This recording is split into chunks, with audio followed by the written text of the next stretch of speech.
on, tough guy.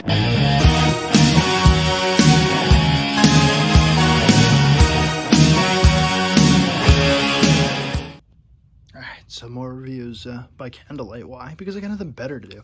I didn't finish reading this one. So there's a stack of comics, right? This isn't even like making a dent in the unread single issue comics that I have, that I've collected over the years. I don't know about collecting comics, but I dug all these out. I went through my books the other day looking for a specific book, just for a meme that you guys maybe have seen in my my other video, my favorite comic book, and I was looking for this one to just to make a joke about it. I don't hate this comic, but I mean, it's certainly not my favorite. So I was looking for that, and then I dug through this whole box of comics, and that I thought it would be in, and of course it was in the other box on top. But as I was digging through it, I pulled out a bunch of these, and I've read some of them so far. These are new. These ones are new. These ones weren't in the box, but these are cool. These are Al Hartley Christian comics. I did a review of his adaptation of Cross and the Switchblade, which you should check out. One of my more popular videos.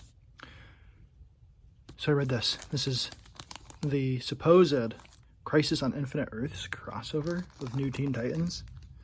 And I say supposed crossover. This was one of the first crossover, quote-unquote, events. And I mean, I think I could play the other day about crossover comics in some video I did, and how I didn't like them, and I wish they would fade out and fade away, go ghost the way of the dodo bird. But then I read this, and I was like, well, at least if you're ever gonna have a crossover comic, at least have it not just be like a passing mention of like, oh yeah, there was a crisis that was going on, but it's kind of done now. That's the crossover, is them just being like, yeah, so a crisis was happening, but we kind of moved on. We kind of dealt with it. It's no big deal. We're moving on. Not really a crossover comic. So it starts out, I really wanted to go back and read the New Teen Titans. I have read some of it. Need to probably like see if we can find an omnibus for cheap or something and read through it, because, you know, it's supposedly great. And this is kind of interesting. So it starts out with Raven, and she is possibly an amnesiac somewhere. Someone's looking for her mother.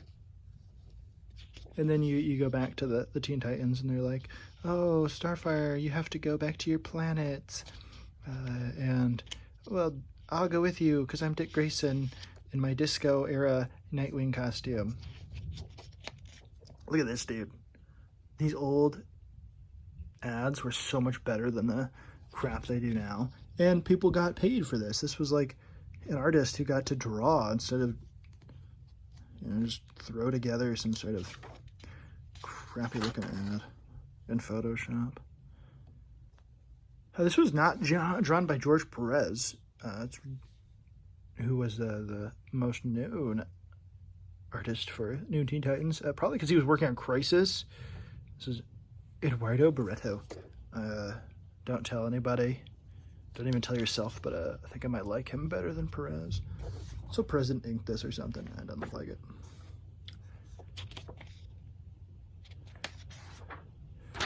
Cool stuff. Here's a crappy ad, like I was talking about. I mean, it wasn't Photoshop, but Brother Blood, Starfire, everybody's in this one.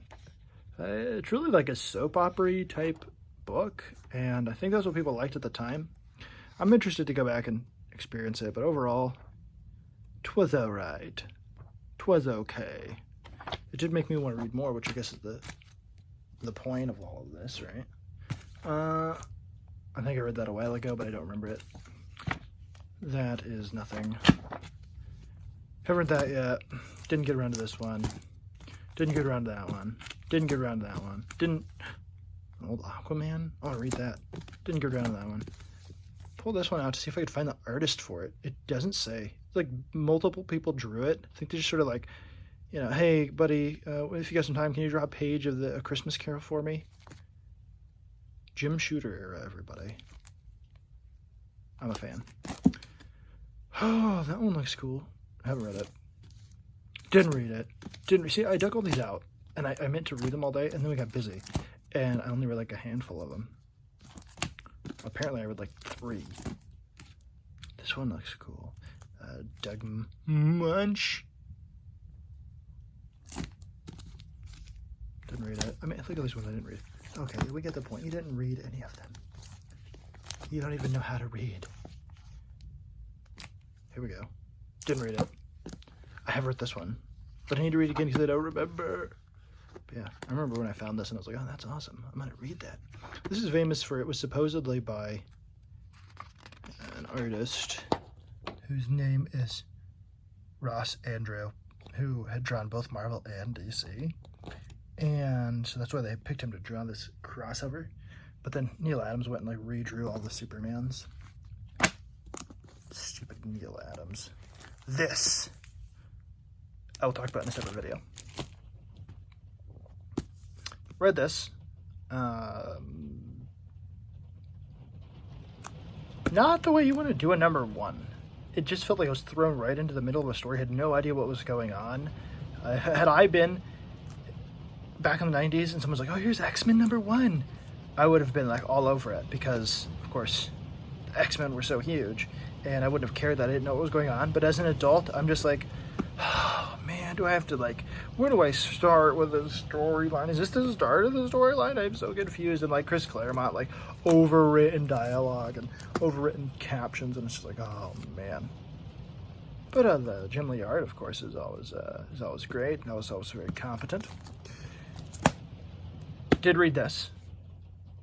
This is a Justice League first issue, which is basically Justice League International. The beginning of it. You've got Batman and Captain Marvel, and here's the only Green Lantern that matters other than Alan Scott, Guy Gardner, being a super jerk in this one. I don't like when they overly make Guy Gardner a jerk. He's a jerk, but he's not like a jerk like he is in this one. So I wasn't too much of a fan of that characterization, but it's okay, I guess. Dr. Fate.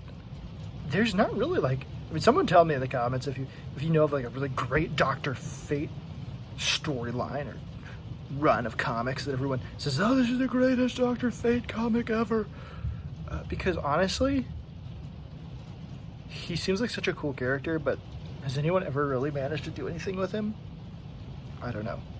And Booster Gold wasn't in Justice League International? Oh, come on. And then this, I actually read this. This is actually like, came out just yesterday or today or something, hundreds of years ago in the 80s. And I read it. And this was back when comics were self-contained. Like, Green Lantern's out in space and he gets this, you know, well, let's take a look at it. Let's take a look at it, you know? But they also had a storyline that was going on. Like, he's out in space and just flying around doing his Hal Jordan type stuff, you know, his Green Lantern duties. Very space-like, and he's flying, and then like there's his ship and there's like a dragon thing, and he like fights with the dragon thing, he goes in, but it's yellow, and so his ring doesn't work against it, and then there's like this time loop, and then there's ladies in love, and then he could save her, but she wants to be with her love for as long as that'll take, but the loop is unstable, so she could die in like minutes. And so Hal Jordan offers to save her. She says, no, just leave me here. I'd rather die than not be with my love.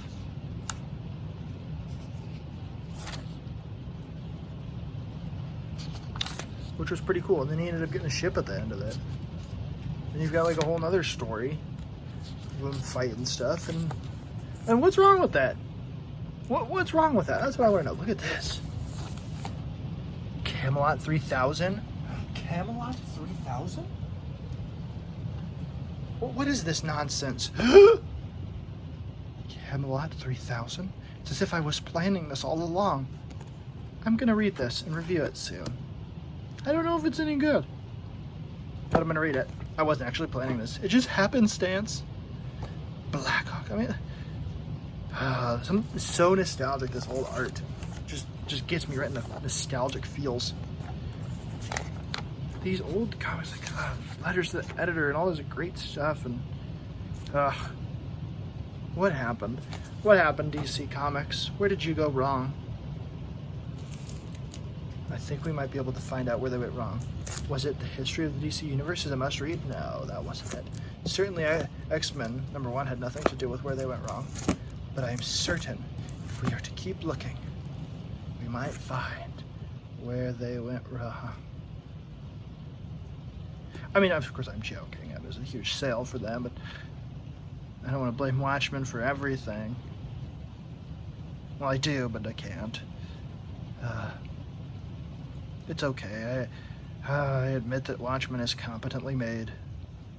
I just don't like deconstructing this superhero mythos. I just want Green Lantern flying around in space, Superman fighting giant monkeys.